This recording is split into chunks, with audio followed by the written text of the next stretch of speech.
Hello and welcome to a new episode in 2025, January AMAnews.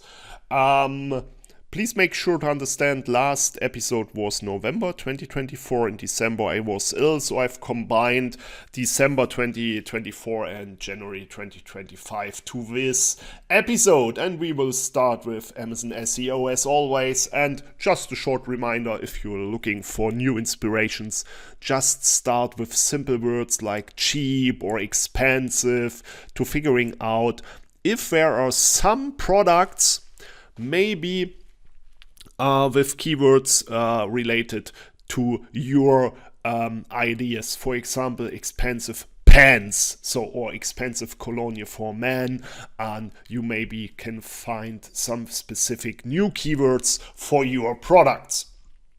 Here the example for the cheap stuff. The funny thing here is that Amazon is coming up with a complete own part in the auto suggest, as you can see it on the right side.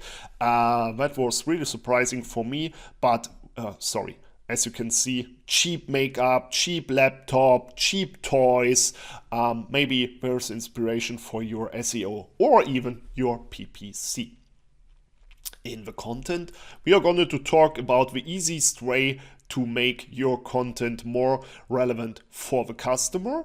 Just go into your review section and you will find the AI generated text of customer reviews and the specific topics like here brightness, functionality, value for money, or the negative one, enhanced quality. So make sure you can enter that information into your images, into your content, into your advertising, into your SEO. Then Amazon has released a new title requirement. Only one of the three announcements is really new. So the most category title, it's needed not to exceed 200 characters, including space. Nothing new since 5 years. Special characters, they are known since 10 years or longer. So the only new thing is titles may not contain the same word more than twice. Prepositions, articles, and conjunctions are exceptions. So you will find an overview as the AI data. We all know that for Manage All Inventory you can find a list where you have 14 days to look on the suggestions and update them or state against them. Now it's the same with the titles. The most important thing here everybody is talking about, Joshua has solved, he has found and sourced directly in the forum, and the example of PPC Tim is the brand is Muffin King, the name is Muffin King. Beginner's kit includes chocolate chip and banana nut muffin mixes and 12 muffin pen. So, and the Amazon support answered, the first instance of muffin is no problem, of course it's the brand Muffin King. Okay, we know that. But the other two describes the product. On the one side the muffin mixes and the other side the muffin pen. This will not be considered as duplicate. So make sure to get that link. Use it against the Amazon support. So now you can use the Amazon support in the forum against the Amazon support. That is really, really cool. What I also really liked was the new release. You can now set up videos per variations, so you can just include all ASINs and load up the video with one workaround. That is really cool, makes it absolutely easy. And also there's an easy way to figuring out which images had compliance issues. You will now find it in menu, catalog, upload images, submission status, and click in the section content compliance issues. Amazon is now saying to exactly every image what is wrong with it.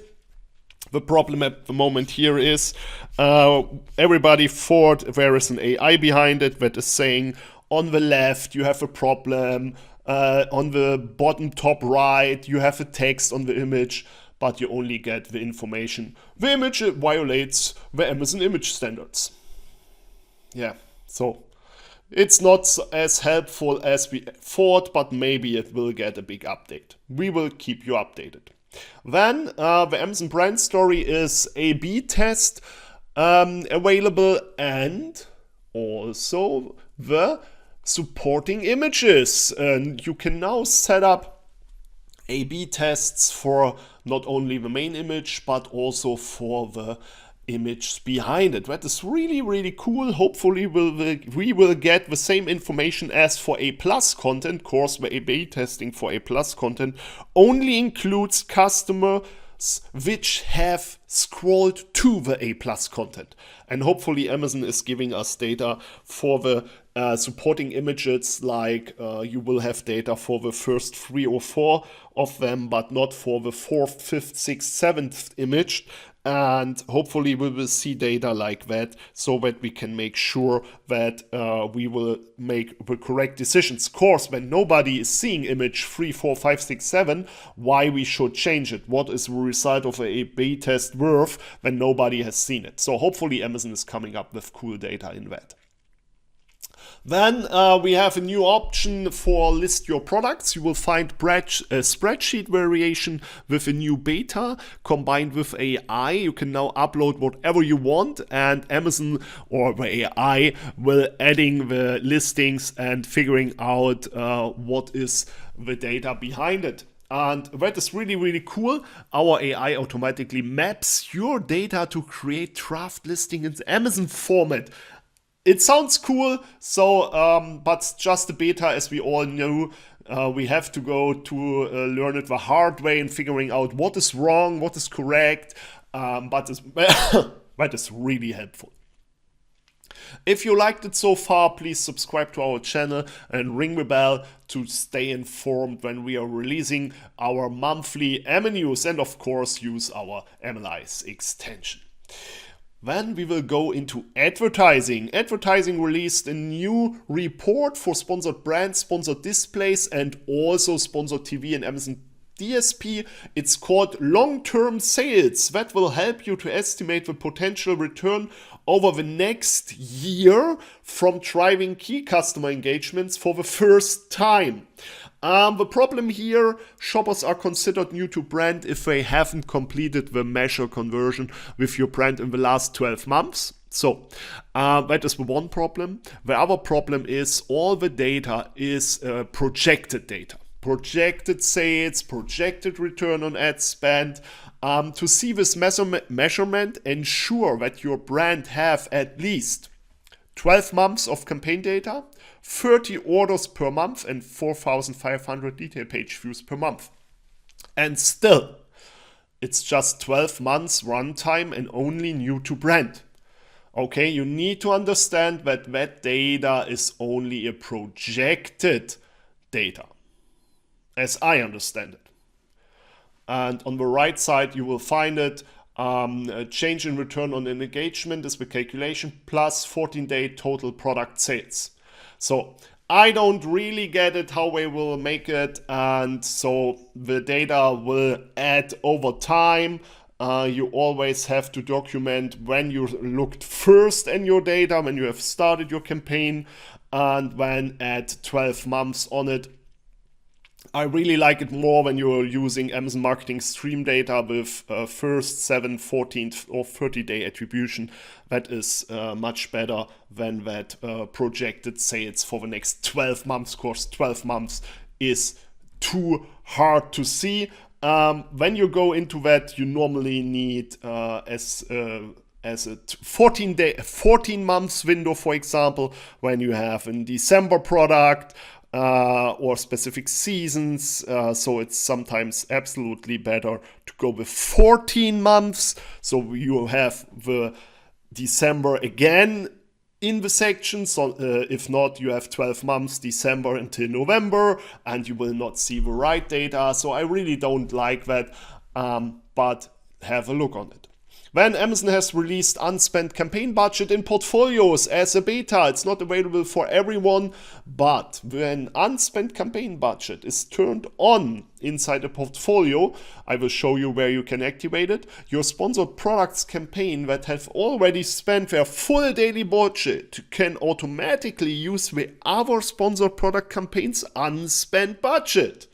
Okay, that is really cool. Here you see a calculation example about the budgets and how they are using it. And for example, here you see an unspent budget of 80, and that will be available on the next day for the campaigns. That is really, really cool, and you can activate or deactivate it. Here you will find it under the modify portfolio section. Then for sponsored brands, Amazon has released a new makeup about campaign bid adjustments. The campaign bid adjustments are new. They are not anymore hidden behind a checkbox, and they have changed the name behind it. Of course, now it's also for specific audiences. The old thing was decrease or increase your placement other than top of search for bids by placement. That was the old decision, the old possibility, sorry. And now we have updated it. Now you will find also the bids by audiences here. Cost to effect of Amazon Marketing Cloud. You can create these audiences in Amazon Marketing Cloud, a cloud-based clean room solution. Then you can choose to modify your bids as to whose audience when launching your campaigns. And you will find all that campaigns directly also here. So it's the same section for different bids. Okay, bids by placement, bids by audience. That is the new thing behind it. If you're not working with Amazon Marketing Cloud, you can absolutely ignore it. Then let's go into the marketing section. In the marketing, you will find one absolutely cool new thing, and that is how price discounts will work. For example, you can now enter a % off discount that will automatically apply to your items, regular off price or sales price. For example, if you enter a 20% discount on a $100 item, the discount price will be $80. Absolutely correct. To ensure that your % off amount doesn't result in prices that are unintentionally too low, as we know it from Prime Day, Black Friday and so on, you can also set a minimum discount price. Absolutely cool. For example, if you create a 20% discount on that $100 item and set a minimum discount price of $75, the discount price will be $80. We know that. But if you are regularly offer a price drop from 100 to 90, the 20% discount will apply to the $90 price, resulting to a discount price of $72. In this scenario, your price discount will automatically deactivate because your discounted price of 72 is less than your minimum discounted price of 75. I really, really like it, and it looks like that. That is absolutely awesome. Thank you, Amazon, for that help. Really cool update. Last but not least, let's talk about the marketplace. And there's one big update. So as we have missed the AMAnews in December, we can directly start with the update. The FBA lost and damaged inventory reimbursement policy has changed effective March 10th, 2025. We will reimburse you based on the product manufacturing costs of the affected inventory. The change is in the topic here, what is meant by the costs. They are calculated from your specific costs, and we will go down into the data. Manufacturing costs means your cost to source a product from a manufacturer, wholesaler, reseller, or produce the item if you are the manufacturer. It excludes costs like shipping, handling, customs duty, or other costs. To help provide you greater control and accuracy, you can choose how we determine the manufacturing costs for your products. Sorry for that. We will provide a manufacturing cost estimate for you, or you provide your manufacturing costs directly. Well, it's really hard, but that is Amazon. Then we have a lot of updates for the Buy with Prime, multi-channel fulfillment, Amazon warehousing and distribution, AWD, supply chain by Amazon managed service, and so on. First, Amazon wants to thank us all, and they had a really good year. Hopefully everybody has also had a good year. The key highlights includes the changes in the different sections. That's absolutely okay, but here comes the main issue of the changes. As we build on this momentum in 2025, we are adjusting some fees and introducing new opportunities to help you save on your supply chain costs. These changes will support our ongoing investments in these services while maintaining a great value for you. A summary of the changes you can find directly here. So just go through it. If you're using the different scenarios of multi-channel fulfillment, or the Amazon warehouse distribution, or the multi-channel distribution, you have to go through the different steps and figuring out how it influences your business. Then the last new information, especially for sellers which are selling UK, Germany, France, Italy, and Spain. Amazon is changing completely the returns processing fees except clothing and shoes.